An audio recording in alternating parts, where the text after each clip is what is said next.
अगर आपसे पूछा जाए कि चीन में कितने राज्य यानी कि स्टेट हैं, तो शायद आपका जवाब होगा भारत की तरह वहाँ भी कई राज्य होंगे। लेकिन यही सबसे बड़ा ट्विस्ट है। दुनिया का चौथा सबसे बड़ा देश, दुनिया की दूसरी सबसे बड़ी अर्थव्यवस्था और करीब 140 करोड़ आबादी वाला चीन, लेकिन वहाँ एक भी स्टेट नहीं है। जी हाँ, चीन में भारत या अमेरिका जैसी राज्य व्यवस्था नहीं है। वहाँ पूरा प्रशासन एक बिल्कुल अलग मॉडल पर चलता है, जिसे प्रोविंशियल लेवल एडमिनिस्ट्रेटिव डिवीजन यानी कि PLADS कहा जाता है। यही वजह है कि चीन का प्रशासनिक ढांचा दुनिया के सबसे अलग और सबसे ज्यादा केंद्रीकृत सिस्टम में गिना जाता है। दरअसल भारत में राज्यों और केंद्र शासित प्रदेशों की व्यवस्था है। हर राज्य की अपनी सरकार, विधानसभा, संविधान से मिले अधिकार, लेकिन चीन में ऐसा नहीं है।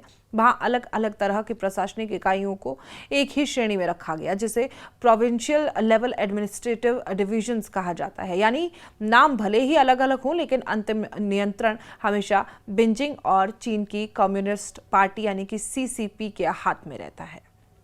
अब सवाल है कि अगर राज्य नहीं है तो चीन चलता कैसे है? इसका जवाब है 34 प्रशासनिक इकाइयों के जरिए। 34 प्रशासनिक इकाइयां हैं, जिसमें से 23 प्रोविंसेस, 5 ऑटोनॉमस रीजन्स और 4 म्यूनिसिपैलिटीज और 2 स्पेशल एडमिनिस्ट्रेटिव रीजन्स शामिल हैं। यही 34 इकाइयां पूरे चीन का प्रशासन संभालती है। हालांकि चीन इन 23 प्रांतों में, माफ कीजिएगा, 23 प्रांतों में ताइवान को भी शामिल करता है, जबकि ताइवान की अपनी सरकार, सेना और प्रशासन है। और यही वजह है कि ताइवान आज भी दुनिया की सबसे बड़ी भू राजनीतिक बहसों में शामिल है। चीन के 23 प्रोविंसेस यानी कि प्रांतों में Guangdong, Zhejiang, Jiangsu, Sichuan, Henan, Hubei, Fujian और शानडोंग जैसे इलाके आते हैं। और इन्हीं इलाकों में चीन की सबसे बड़ी फैक्ट्रियां हैं, सबसे ज्यादा आबादी रहती है और दुनिया भर में जाने वाला चीन का अधिकांश सामान यहीं से तैयार होता है। अगर चीन की आर्थिक ताकत की रीढ़ कहीं है तो वो इन्हीं प्रांतों में है। लेकिन चीन की कहानी सिर्फ प्रोविंसेस तक सीमित नहीं है। यहाँ 5 ऑटोनोमस रीजन्स भी है। नाम सुनकर लगता है कि इन्हें पूरी आज़ादी होगी, लेकिन हकीकत कुछ और है। इन इलाकों में विशेष जातीय समुदाय की आबादी से ज़्यादा है और इसलिए इन्हें सीमित प्रशासनिक अधिकार दिए गए हैं।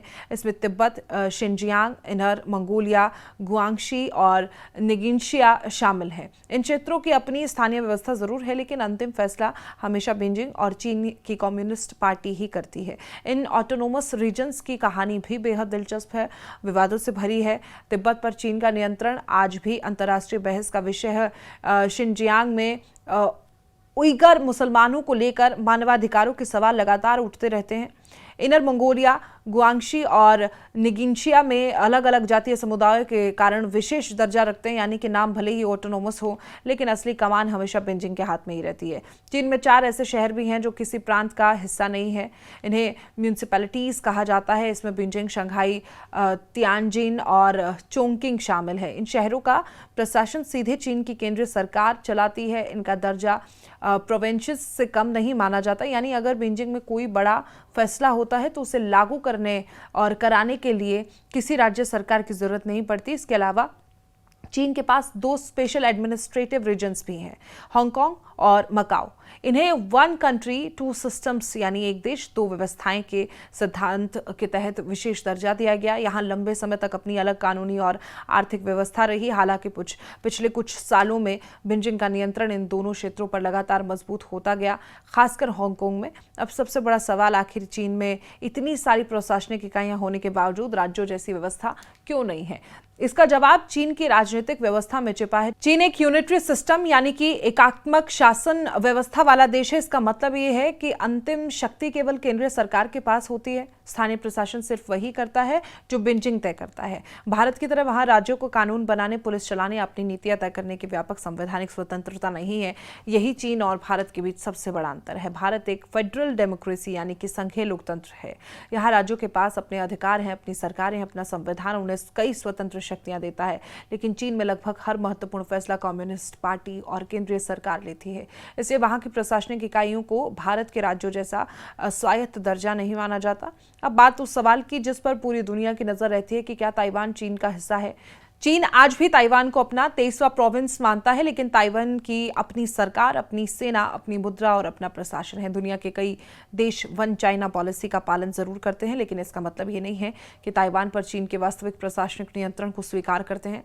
यही वजह है कि ताइवान का मुद्दा आज भी वैश्विक राजनीति के सबसे संवेदनशील विषयों में शामिल है। तो अगली बार अगर कोई आपसे पूछे कि चीन में कितने स्टेट्स हैं, तो जवाब बिल्कुल साफ होगा, एक भी नहीं। चीन का पूरा प्रशासन 34 प्रोविंशियल लेवल एडमिनिस्ट्रेशन डिवीजन के जरिए चलता है। इसमें 23 प्रोविंसेस, 5 ऑटोनोमस रीजन, 4 म्यूनिसिपैलिटीज और 2 स्पेशल एडमिनिस्ट्रेटिव रीजन्स शामिल है। और यही मॉडल चीन को दुनिया के सबसे ज्यादा केंद्रीकृत प्रशासनिक ढांचे वाले देशों में शामिल करता है।